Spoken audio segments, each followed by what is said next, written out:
Hello students, कैसे हैं आप सब लोग। एक लंबे गैप के बाद में वापस इंग्लिश की क्लासेस स्टार्ट कर रहे हैं due to technical and various reasons. हम अभी उसको रेज्यूम नहीं कर पाए, बट अब अपन स्टार्ट आगे रेज्यूम करते हैं। तो हमने लास्ट पढ़ा था प्रेजेंट परफेक्ट कॉन्टिन्यूस, और अगर टॉपिक की जानकारी आपको लेनी है तो हम टेंस पढ़ रहे हैं और टेंस को बहुत ही अच्छे और धीमे तरीके से पढ़ रहे हैं।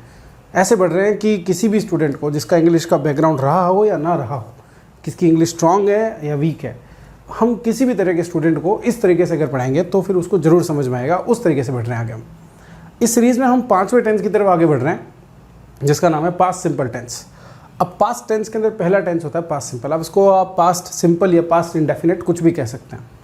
तो जिस तरीके से हमने पढ़ना चालू किया था वही तरीका मैं आपके सामने वापस से कंटिन्यू कर रहा हूँ। इसके भी 4 स्ट्रक्चर्स होते हैं। नाम आपको याद होगा, assertive positive, assertive negative, interrogative positive और इंटेरोगेटिव नेगेटिव।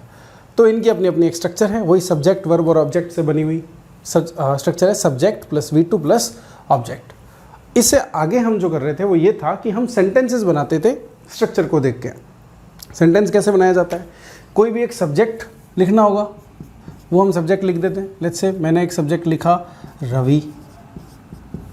अब इसके बाद में मुझे वर्ब की एक सेकंड फॉर्म यूज़ करनी है। कोई भी एक्शन में लिख सकता हूँ यहाँ पे। फॉर एग्जांपल मैंने लिख दिया प्ले, तो मैंने लिख दिया प्ले, लेकिन मैंने प्ले ना लिख के प्लेड लिखा। क्यों? क्योंकि मेरे से डिमांड किया गया सेकंड फॉर्म का। तो अगर फर्स्ट फॉर्म डिमांड की होती तो अपन प्ले लिख देते। तो लिख दिया मैंने रवि प्लेड।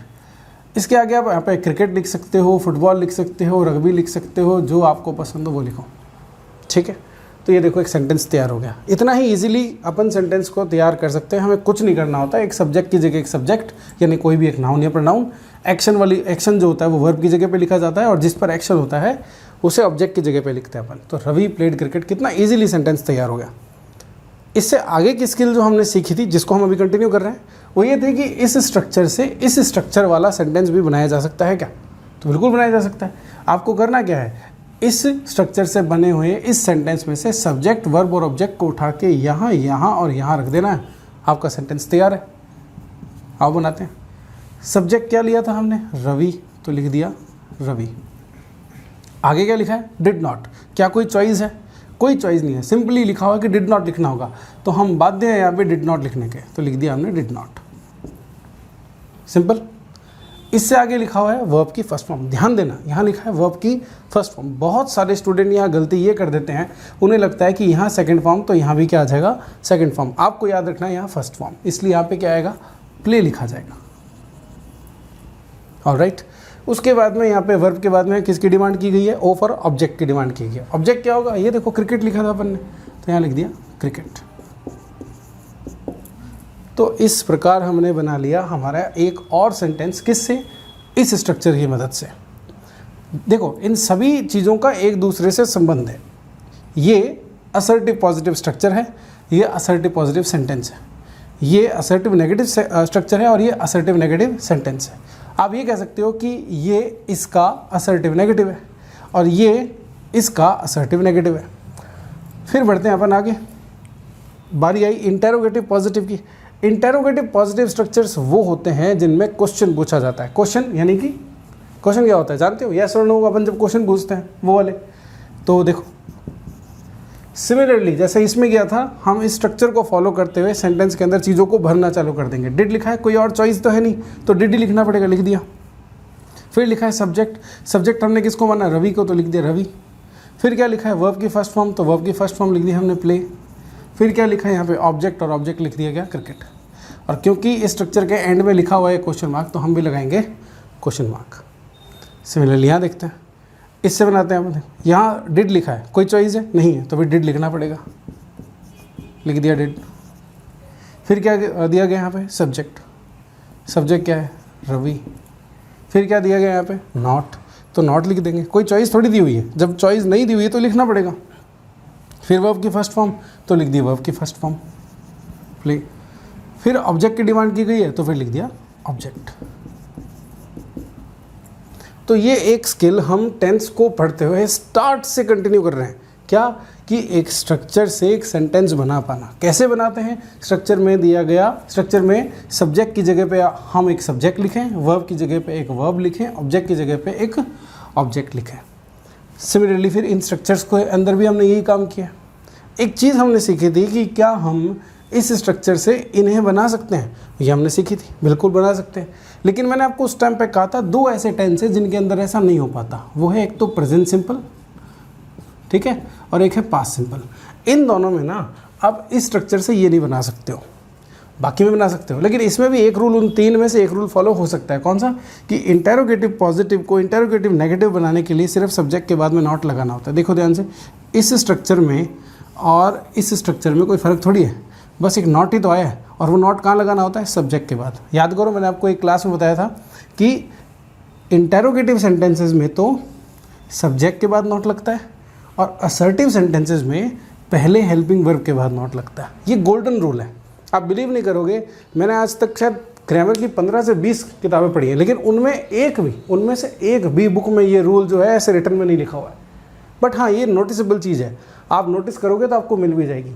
कुछ टीचर्स इसके अंदर एक बहुत ही अजीब सा रूल पढ़ाते हैं कि जो नॉट होता है वो हमेशा तीसरे नंबर पे यूज़ किया जाता है। कुछ हद तक ये सही है, 95% जगहों पे ये सही होता है, लेकिन ये थोड़ा सा गलत तरीका है याद करने का। आप नॉट ऐसा मत याद करें कि नॉट को हमेशा तीसरे नंबर पर लगाना, क्योंकि आप देख सकते हो नॉट तीसरे नंबर पर ही आ रहा है वैसे तो, लेकिन कई बार ऐसा भी होता है कि नॉट तीसरे नंबर पर नहीं आता। इसलिए आप रूल जो है वो ढंग से याद करें। और रूल क्या है कि असर्टिव सेंटेंसेज में या नेगेटिव सेंटेंसेज में नॉट जो होगा वो फर्स्ट हेल्पिंग वर्ब के बाद आएगा। तो आप चेक कर लो, जितने अपन ने टेंस पीछे पढ़े हैं उनमें हर जगह ये दिखेगा। और इंटेरोगेटिव सेंटेंसेज में जो नॉट होगा वो सब्जेक्ट के बाद आएगा। बहुत इंपॉर्टेंट है, क्योंकि कई बार ऐसा होता है कि बहुत ईजी क्वेश्चन आता है एग्जाम में और सिर्फ इस रूल से आगे बढ़ते हुए ना आप आंसर दे देते हो। यहाँ जो हमने सेंटेंसेज बनाए हैं उनमें भी वही चीज़ देखो यहाँ पे अप्लाई हो रही है, सब्जेक्ट के बाद में नॉट आया। ऑलराइट, तो पास्ट सिंपल के अंदर देखो इतना ही सीखना था। क्या होता है पास्ट सिंपल? ये पास्ट सिंपल टेंस है, इसका अनुवाद मैं अगर बताऊंगा आपको। इसके अलावा इस पर कुछ क्वेश्चंस आते हैं, वो भी अपन डील करेंगे। अच्छा, पहले क्वेश्चन से पहले हमें इसको सीखना है, ये है क्या? पास्ट सिंपल टेंस होता है पास्ट के वन टाइम एक्शन को रिप्रेजेंट करने वाला। पास्ट के वन टाइम एक्शन मतलब एक बार होने वाला। एक बार अगर कोई एक्शन हुआ है पास्ट में तो उसको रिप्रेजेंट करने के लिए बेस्ट टेंस जो होता है वो होता है आपका पास्ट सिंपल टेंस। अभी पास्ट सिंपल टेंस जो है वो कौन कौन से टेंसेस के साथ में जुड़ता है और कौन कौन से टेंसेस के साथ उसका झगड़ा होता है, ये हम पढ़ने वाले हैं अगले वीडियो के अंदर। ये मैं आपको जरूर बताऊंगा। पहले हमें सीखना है कि पास्ट सिंपल होता क्या है, तभी तो सीख पाओगे ना कि मतलब वो जो दूसरे टेंसेस है उनसे वो जुड़ता कैसे है और उनसे उसका झगड़ा कैसे होता है। तो ये हमने यहाँ पे सेंटेंसेस बना के देखे। मैं जल्दी से आपको इसका इन सब का अनुवाद और बता देता हूँ ताकि आपको समझ में आ जाए कि साउंड से आप इसको कैसे ढूंढेंगे। रवि प्लेड क्रिकेट, रवि ने क्रिकेट खेला। ध्यान देना, साउंड है यहाँ पे, रवि ने क्रिकेट खेला। फिर है Ravi did not play cricket, Ravi ने क्रिकेट नहीं खेला। अगर आप थोड़ा ध्यान दोगे तो लास्ट की साउंड दोनों में सेम है। रवि ने क्रिकेट खेला, रवि ने क्रिकेट नहीं खेला, same sound. Did Ravi play cricket, क्या रवि ने क्रिकेट खेला? देख रहे हो, अभी भी साउंड जो है लास्ट वाली सेम है, क्या रवि ने क्रिकेट खेला।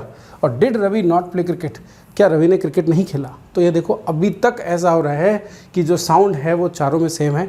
ये आपको मैं स्टार्ट से बताता आ रहा हूँ कि इन चारों स्ट्रक्चर से बनने वाले सेंटेंसेस में जो हिंदी की साउंड होती है वो हमेशा सेम होती है। और अगर वो सेम होती है तो इसका मतलब है इन सब में जो एक कॉमन चीज़ है वो क्या है कि ये टेंस है। यानी कि इस तरह की साउंड अगर आपको आती है, अगर आपको सुनने को मिलती है क्या कि रवि ने क्रिकेट खेला, रवि ने क्रिकेट नहीं खेला, क्या रवि ने क्रिकेट खेला, क्या रवि ने क्रिकेट नहीं खेला, तो आप समझ जाओगे यहाँ पे टेंस कौन सा है, पास्ट सिंपल। फिर आप जो सेंटेंस आपको दिया गया है आप उसमें देखोगे कि वो किस प्रकार का है, इन चारों में से किस प्रकार का है। फिर आपको उसमें से सब्जेक्ट, वर्ब और ऑब्जेक्ट को निकालना है और इससे सेंटेंस बना देता है। एक छोटी सी प्रैक्टिस करते हैं जल्दी से। अगर मैं एक सेंटेंस बोलूँ, आपको मेरे को बताना है कि इन चारों में से कौन सा स्ट्रक्चर लगेगा। पास्ट सिंपल टेंस तो हो गई। जैसे मान लीजिए मैंने एक सेंटेंस बोला कि मैंने अपनी बाइक रिपेयर नहीं की, तो इनमें से कौन सा आपको लगता है कि यहाँ पे टेंस कौन? पहले बताओ ये टेंस है भी क्या यहाँ पे कि मैंने अपनी बाइक रिपेयर नहीं की। जब इस सेंटेंस को बोलते हो तो क्या ये पास्ट का वन टाइम एक्शन फील होता है? बिल्कुल होता है। तो यानी कि जरूर ये पास्ट सिंपल है। इसमें लास्ट में जो साउंड है इसके टेंस जैसी ही आई है। लेकिन इन चार में से कौन सा स्ट्रक्चर है, कैसे पता लगाएं? बहुत सिंपल बात है। आप सिर्फ सेंटेंस को जज करके मुझे ये बताओ कि क्या इस सेंटेंस में क्वेश्चन पूछा गया या नहीं पूछा गया। मैंने अपनी बाइक रिपेयर नहीं की, क्वेश्चन पूछा गया? नहीं। तो क्वेश्चन नहीं है तो ये दोनों गए। अब रही बात इन दोनों में से एक में नॉट है और एक में नहीं है। तो सेंटेंस में देख लो, नहीं आ रहा है क्या शब्द, मैंने अपनी बाइक रिपेयर नहीं की। हाँ, नहीं आ रहा है, यानी कि स्ट्रक्चर कौन सी यूज़ होगी, ये वाली। यानी कि सेंटेंस किससे बनेगा, इस स्ट्रक्चर से। बना के देखते हैं। मैंने अपनी बाइक रिपेयर नहीं की, इस स्ट्रक्चर को यूज़ करना है। तो सेंटेंस का जो डूअर है वो कौन है, मैं हूँ, तो मैंने लिख दिया आई। फिर क्या लिखा, डिड नॉट, तो मैंने लिख दिया डिड नॉट। अच्छा एक्शन क्या है, मेरी बाइक थोड़ी एक्शन है, बाइक को रिपेयर करना एक्शन है, तो फिर मैंने एक्शन लिख दिया रिपेयर। अच्छा मैं कौन सी फॉर्म लिखूंगा, रिपेयर लिखूंगा, रिपेयर्ड लिखूंगा, फर्स्ट फॉर्म की डिमांड की गई है, रिपेयर आएगा। सो आई डिड नॉट रिपेयर, फिर क्या लिख दोगे, माई बाइक। तो समझा आपने कि कैसे एक हिंदी के सेंटेंस से हम इंग्लिश का सेंटेंस बनाते हैं। कैसे, पहले उसकी साउंड को पहचानते हैं, साउंड पहचानने के बाद हम इन 4 में से एक स्ट्रक्चर को डेफिनेट करते हैं, फिर उसकी एक स्ट्रक्चर के अंदर हम क्या करते हैं, सब्जेक्ट वर्ब और ऑब्जेक्ट को पुट कर देते हैं, सेंटेंस तैयार हो जाता है। एक और जल्दी से प्रैक्टिस करते हैं, फिर इसके क्वेश्चंस देखेंगे। सेंटेंस मैंने बोला, क्या मैंने तुम्हें इस बारे में नहीं बताया था, क्या मैंने तुम्हें इस बारे में नहीं बताया था। जब आप सोच लोगे और रूल आउट कर लोगे जितने भी 12 तरह के टेंस होते हैं, तो आप फील करोगे कि ये पास्ट सिंपल में ही आ सकता है। क्या मैंने तुम्हें इस बारे में नहीं बताया या बताया था, तो ये पास्ट सिंपल के अंदर आता है। अब इन 4 में से सोचना है कि इनमें से कौन सा है। कैसे पता लगाते हैं सर, पहले देखते हैं क्वेश्चन है कि नहीं है। क्या मैंने तुम्हें इस बारे में नहीं बताया था, क्वेश्चन है, बिल्कुल है। तो ये क्वेश्चन है ना, तो इसका मतलब ये दोनों स्ट्रक्चर जो है वो अब नहीं होंगी, इन दोनों में से एक होएगा। अब इन दोनों स्ट्रक्चर्स में से एक में है नॉट, एक में है नहीं है। तो मैंने जो सेंटेंस बोला उसमें देखो नॉट है, क्या मैंने तुम्हें इस बारे में नहीं बताया था, तो इसमें नहीं है, नहीं है, तो यानी हमारी जो स्ट्रक्चर यूज़ होगी वो ये होगी। आओ बनाते हैं, इससे भी बनाते हैं सेंटेंस जल्दी से। तो हमें सेंटेंस तो स्टार्ट करना डिड से, हमने लिख दिया डिड, फिर लिखना है सब्जेक्ट। अच्छा एक्शन करने या ना करने वाला कौन है, वो हूँ मैं। देखो सेंटेंस को फील करके देखो, क्या मैंने तुम्हें इस बारे में नहीं बताया था, एक्शन ना करने वाला कौन है, मैं ही तो हूँ, तो इसलिए मैं लिख दूंगा डिड के बाद में आई। यहाँ तक पहुँच गए। अब किसकी ज़रूरत है, नॉट, कोई दिक्कत नहीं है। उसके बाद में किसकी ज़रूरत है, फर्स्ट फॉर्म। फर्स्ट फॉर्म है एक्शन की। एक्शन कौन सा है, बताना, बताने को इंग्लिश में क्या बोलते हैं, टेल, है ना। ऑब्जेक्ट कौन है, तुम्हें तो नहीं बताया। लेकिन सेंटेंस अभी पूरा नहीं हुआ ना। सेंटेंस क्या था कि क्या मैंने तुम्हें इस बारे में नहीं बताया था, तो ये जो इस बारे में है ये नहीं आया, बाकी सब आगे देखो। क्या मैंने तुम्हें नहीं बताया था, लेकिन इस बारे में को कैसे लिखेंगे अपन, अबाउट इट या अबाउट दिस, जो आपको पसंद हो। लास्ट में क्वेश्चन मार्क, लास्ट में क्वेश्चन मार्क। तो इस तरीके से हिंदी के सेंटेंस को इंग्लिश में कन्वर्ट किया जाता है। इंग्लिश और हिंदी का जो ट्रांसलेशन है, बहुत सारे लोग दुकान खोल के बैठे हैं, अजीब अजीब तरीके से कराते हैं, बट इसका जो बेस्ट तरीका है वो टेंस को सीख लेना है। अगर आपने टेंस को सीख लिया ना, तो आप ट्रांसलेशन सीख जाओगे, और ट्रांसलेशन से ही जो है स्पोकन इंग्लिश आती है ना। तो ये देखो हमने सेंटेंसेस बना के देखे, हमने फील किया कि पास्ट सिंपल टेंस क्या होता है, हमने ये देखा कि इनमें ट्रांसलेशन कैसे काम करता है। अब मैं आपको बताता हूँ कि कॉम्पिटिटिव एग्जाम के, कॉम्पिटिशन एग्जाम्स के अंदर जो क्वेश्चंस आते हैं पास्ट सिंपल टेंस के इजी वाले, वो कौन से होते हैं। बस 1 मिनट में कर दो।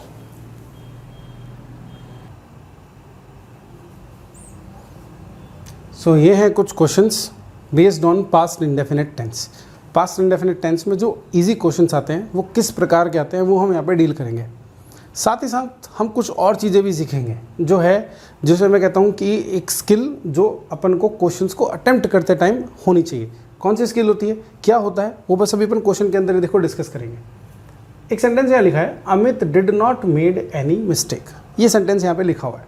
अब ये जो क्वेश्चन है ये ईजीएस्ट क्वेश्चन है अगर आपने स्ट्रक्चर्स को ढंग से देखा था। तो हम यहाँ पे क्रिटिकल एनालिसिस करना स्टार्ट करते हैं। ठीक है भाई, ये एक हमारा सब्जेक्ट है सर, ये डिड लिखा है, ये नॉट लिखा है। ये जो डिड और नॉट होता है, या फिर ये जो डिड होता है, सिंपली सिर्फ इसी की बात करें अगर, तो आप याद कर लो, ये पूरी इंग्लिश में सिर्फ पास्ट सिंपल टेंस में दिखता है। बात ही खत्म, सिर्फ पास्ट सिंपल टेंस में दिखता है। कौन सा वर्ड, डिड, ध्यान रखें इसको।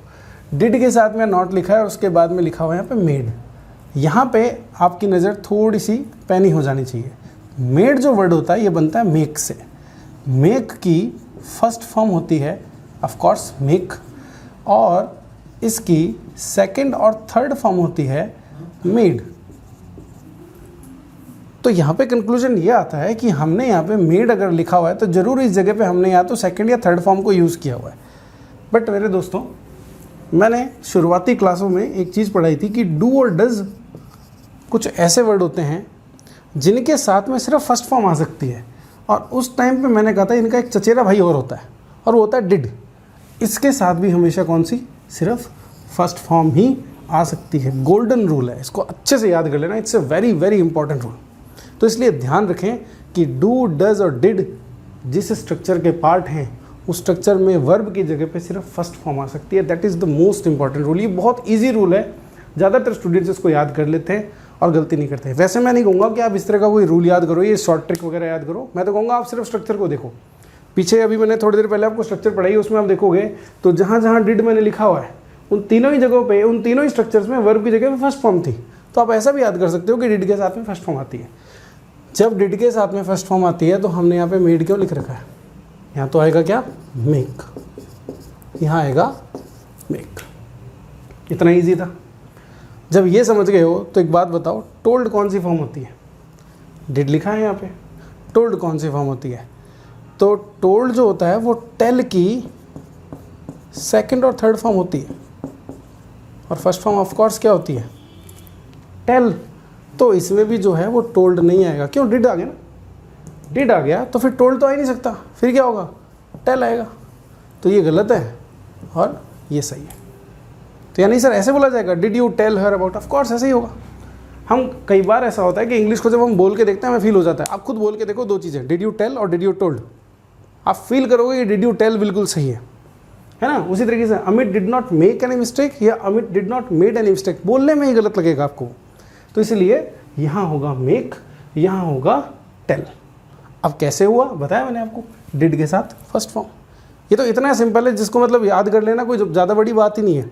तो ये वो क्वेश्चन है जो हर कोई करके आएगा। अगर मान लो 100 लोग पेपर दे रहे हैं ना, तो उनमें से 99 लोग ये करके आएंगे। कोई एक ऐसा होगा जिसने कोई पढ़ी नहीं होगी ना इंग्लिश, वो शायद गलती कर दे। तो ये गलती आप में से किसी को भी नहीं करनी है। वो क्या है कि डिड के साथ अगर कोई स्ट्रक्चर की वर्ब है तो वो क्या लिखनी है हमें? फर्स्ट। बट ध्यान रखना, ऐसा ज़रूरी नहीं है कि उसमें सारे वर्ड जो होंगे वो फर्स्ट फॉर्म के कर दोगे आप। कई बार ऐसा भी होता है कि 2 स्ट्रक्चर्स लिखी हुई होती हैं, तो थोड़ी सी प्रॉब्लम हो जाती है। आप ध्यान रखें, उसी स्ट्रक्चर की, उसी क्लॉज की बात कर रहा हूँ मैं। चलो आगे बढ़ते हैं। अगला सेंटेंस यहाँ लिखा हुआ है, he gone to Agra a few weeks ago. हमने ये तो पढ़ लिया कि डिड और डिड, ये डू डज डिड, इनके साथ फर्स्ट फॉर्म आती है। इस सेंटेंस में आपको कहीं डू डज डिड नहीं दिख रहा, ठीक है। अब यहाँ पे कुछ स्टूडेंट्स कहेंगे सर यहाँ पे अगो लिखा है, अगो लिखा है तो पास्ट सिंपल हो गया। कैसे हो गया ये? वैसे मैंने आपको अभी तक पढ़ाया नहीं है, बट हाँ ज़्यादातर स्टूडेंट्स ने ये चीज़ पढ़ी होती है कि अगो एक कीवर्ड है पास्ट सिंपल टेंस के लिए। तो अगर अगो लिखा है तो पास्ट सिंपल होगा, पास्ट सिंपल होगा तो पास्ट सिंपल में आती है कौन सी फॉर्म? Second form. तो बहुत बढ़िया, बिल्कुल सही जा रहे हो। यहाँ आएगी सेकंड फॉर्म। तो सर गॉन सेकंड फॉर्म नहीं होती? सेकंड फॉर्म नहीं होती क्या गो की? नहीं नहीं, गो की सेकंड फॉर्म होती है वेंट और थर्ड फॉर्म होती है गॉन। सो हमें यहाँ पे किसको चुनना है? सेकंड फॉर्म को। ये हमारा आंसर है। यानी कि क्या आंसर होगा यहाँ पे? ये वेंट। प्लस एक रूल जो मैं पहले पढ़ा चुका हूँ वही वापस से बता रहा हूँ। गॉन कौन सी फॉर्म बताई मैंने आपको? ये जरूर पता होना चाहिए इस क्वेश्चन को सॉल्व करने के लिए कि गॉन कौन सी फॉर्म है। गॉन होती है थर्ड फॉर्म।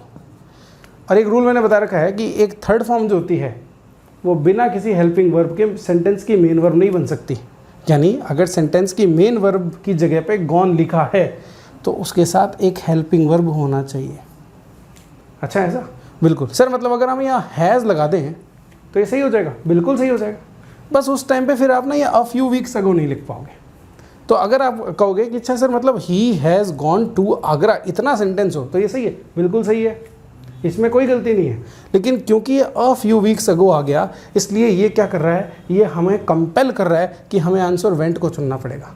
मतलब ये दोनों सेंटेंसेस सही है क्या? हाँ दोनों सही है। ही वेंट टू आगरा सही है, he has gone to Agra सही है। पहला वाला पास्ट सिंपल का है, दूसरा वाला प्रेजेंट परफेक्ट का है। लेकिन जब अ फ्यू वीक्स अगो लगा देते हो तो ये जो होता है ये पास्ट सिंपल के अंदर आता है।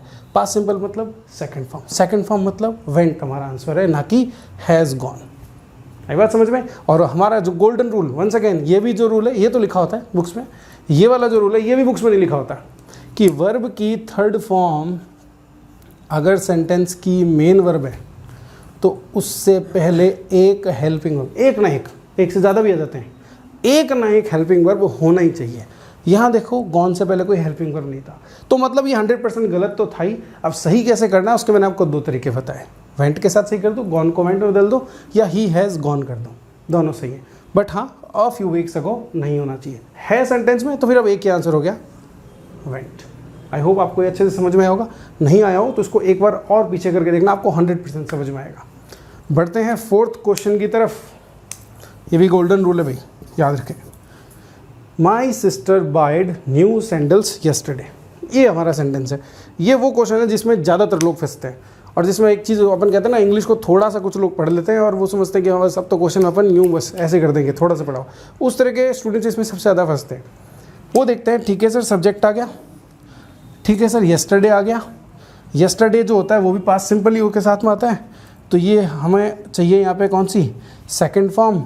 हमने पढ़ा हुआ है बाय का मतलब होता है खरीदना, उसकी सेकंड फॉर्म होगी बायड, ऑब्जेक्ट की जगह पे ऑब्जेक्ट लिखा है, तो इस सेंटेंस में कोई गलती नहीं, आगे बढ़ते हैं, नो एरर हो गया। बट मेरे दोस्तों एक जगह पे अटक गए, बिल्कुल सही कहा आपने कि यहाँ पे क्या होगा, सेकंड फॉर्म आएगी, लेकिन ये जो बाय शब्द होता है इसकी सेकंड फॉर्म बायड नहीं होती, वो होती है बॉट। क्या होती है, बॉट, BOUGHT, बॉट। बिल्कुल देख रहे हो, अजीब सी बात हो गई। जनरल इंग्लिश में क्या होता है कि जैसे प्ले एक वर्ड है, इसकी सेकंड और थर्ड फॉर्म जो है वो प्लेड बनती है ना।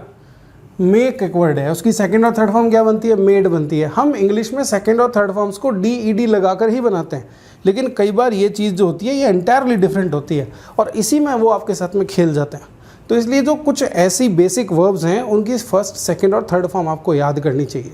वैसे मैं आपके लिए कुछ ऐसी एक लिस्ट बना कर रखूँगा, एक और उसको अपलोड भी कर देंगे आपको, हमारे चैनल के फेसबुक पेज पे ज़रूर वो मिल जाएगा, उसकी PDF मिल जाएगी, आप उसमें से देख के लर्न कर सकते हैं, जिसमें मैंने बाय जैसे ऐसी बहुत सारी वर्ब लिख रखी है ना।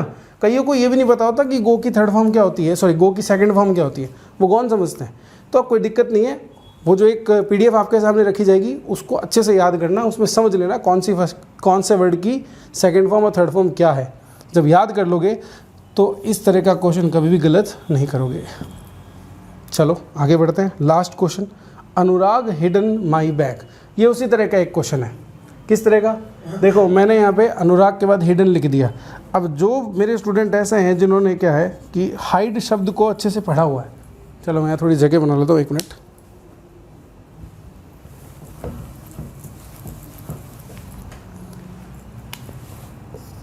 हाइड वर्ड जो होता है उसकी सेकंड फॉर्म होती है हिड और थर्ड फॉर्म होती है हिडन। तो ऐसे स्टूडेंट जिन्होंने ये चीज़ पढ़ी हुई है वो एक बार में इसमें धावा बोल देंगे, लेकिन जिन्होंने थोड़ा पढ़ा हुआ है वो ये गलती कर देंगे, वो समझेंगे कि हिडन ही क्या होती है, सेकंड फॉर्म भी होती है, लेकिन ऐसा नहीं है। हिडन सेकंड फॉर्म नहीं होती, हिडन तो थर्ड फॉर्म होती है। और थर्ड फॉर्म के साथ में भी बताया मैंने, देखो कोई ना कोई हेल्पिंग वर्ब होना चाहिए। अब थर्ड फॉर्म के साथ में अगर कोई हेल्पिंग वर्ब नहीं है तो मतलब ये गलत तो है ही। अब इसको ठीक करने का कौन सा तरीका है कि या तो उसके साथ कोई हेल्पिंग वर्ब लगा दो या फिर इसको सेकंड फॉर्म में बदल दो। हम पास्ट सिंपल पढ़ रहे हैं तो हम इसको सेकंड फॉर्म में बदल देते हैं। ये लो, हिडन की जगह क्या लिख दोगे आप, हिड लिख दोगे, HID। ये आपका इसका आंसर हो जाएगा। ऑलराइट, तो ये थे कुछ इजी क्वेश्चंस, इनको मैं इजी मानता हूँ, ठीक है ना। ये थे कुछ easy questions past simple tense के। इनको इन पे अगर आप पकड़ बना लेते हो तो मैं मानूंगा कि आपने बराबरी कर ली है उन सभी स्टूडेंट्स की जो एग्ज़ाम देते हैं। अभी इससे आगे बढ़ने की बारी भी आएगी जो हम अगले वीडियो के अंदर डिस्कस करेंगे। किस तरह के क्वेश्चन थे उनको समझाओ। ये थे स्ट्रक्चर बेस्ड। स्ट्रक्चर बेस्ड मतलब डिड है तो फर्स्ट फॉर्म आएगी।